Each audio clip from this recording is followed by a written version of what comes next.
Quelles sont certaines choses que le prophète Mohammed sallallahu alayhi wa sallam nous a appris sur la paresse et aussi comment pouvons-nous mettre en pratique ses conseils dans nos vies.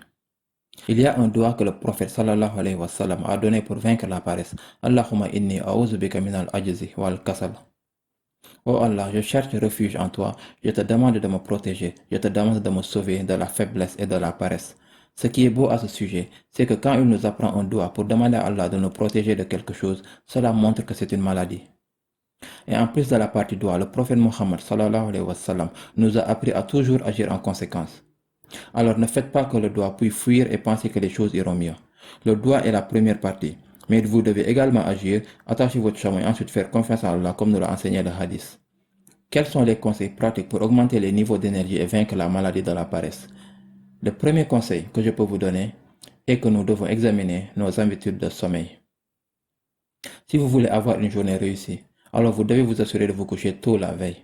Souvent à cause de Facebook, d'Internet, à cause des iPhones, des iPads, des smartphones et de toutes ces choses, il est vraiment difficile de se coucher à l'heure. Parce que nous nous surprenons en train de perdre du temps à regarder Netflix, à jouer à des jeux vidéo ou à regarder du sport à la télévision comme un match de football. Et cela réduit notre temps de sommeil. Et puis nous devons nous réveiller pour l'école ou pour le travail et nous devons absolument nous réveiller pour Fajr. Et ainsi notre qualité du lendemain est diminuée parce que nous n'avons pas eu assez de temps pour redynamiser notre corps la veille. Et donc se coucher à 1h, 2h, 3h du matin pour se réveiller à 6h du matin pour Fajr, ce n'est pas vraiment un plan solide et souvent les gens échouent. Et même si vous vous réveillez à 6h du matin pour Fajr, ce ne sera pas la plus grande qualité de prière. Rappelez-vous que le but de la prière est d'avoir une prière de grande qualité. Je veux dire que vous pouvez prier en 30 secondes, mais vous voulez vous assurer d'avoir une prière de qualité significative avec Allah subhanahu wa ta'ala chaque fois que vous priez 5 fois par jour. Et wallahi, plus vous vieillissez, plus vous réalisez à quel point c'est vrai. Vous avez besoin d'une bonne nuit de sommeil. Chaque jour est un grand jour. Chaque jour est un jour où vous devez accomplir quelque chose. Chaque jour dans la vie d'un musulman est censé être meilleur que le précédent. Même si nous faisons des erreurs, ce n'est pas grave. Mais nous ne voulons pas refaire les mêmes erreurs. Donc si vous manquez Fajr un matin, prenez sur vous, repentez-vous, culpabilisez-vous, mais assurez-vous de ne pas le manquer le lendemain matin. Et comment? Pratiquement en se couchant à l'heure. Le deuxième conseil est que le prophète Mohammed sallallahu alayhi wa sallam a toujours encouragé d'être en bonne forme physique. Il a toujours encouragé d'être en forme. Vous savez, les compagnons avaient l'habitude de faire la lutte. Le prophète sallallahu alayhi wa sallam faisait la course avec sa femme. La course est amusante, mais c'est aussi de l'exercice. Il faut être en forme pour la faire. Donc il avait l'habitude de sortir dans le désert et de faire la course avec sa femme Aïcha radiallahu anha. Je veux dire qu'il prêchait toujours d'être en bonne forme physique et cela fait partie d'avoir un style de vie énergique, d'avoir de l'énergie tout au long de la journée, d'être en forme. Si quelqu'un n'est pas en forme, c'est un peu comme si votre voiture n'est pas en bon état, elle ne fonctionnera pas. Donc si votre corps est en meilleur état, si vous prenez soin de vous, si vous faites des exercices, alors ça va mieux fonctionner tout au long de la journée. Cela ne signifie pas que vous devez avoir comme un abonnement à la salle de sport. Il y a probablement des parcs dans votre communauté. Même si vous n'allez pas au parc, vous pouvez faire le tour du pâté de maison plusieurs fois, courir dans votre quartier.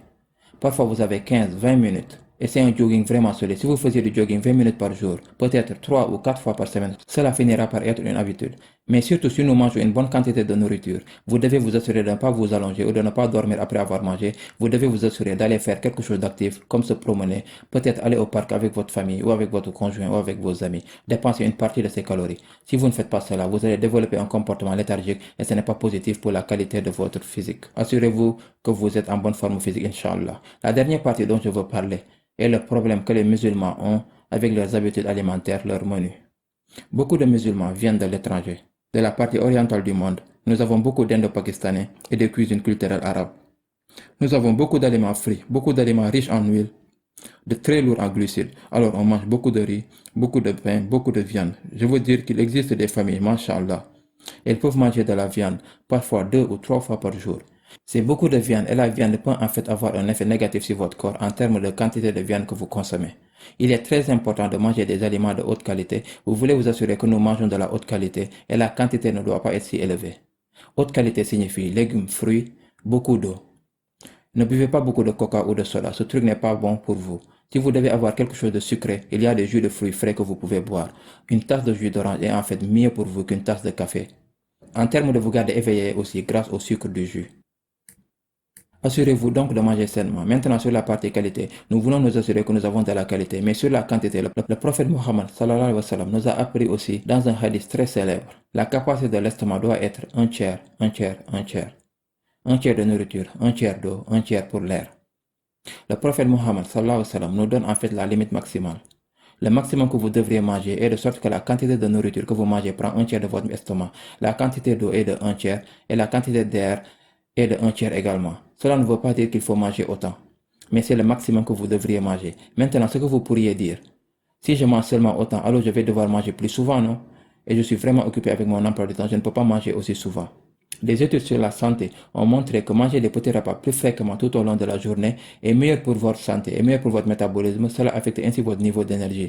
Donc, même si vous devez manger des petits repas un peu plus fréquemment tout au long de la journée, c'est mieux pour vous, c'est plus sain et cela vous aidera à prendre soin de votre niveau d'énergie, prenant ainsi soin de la maladie de la paresse, Inch'Allah.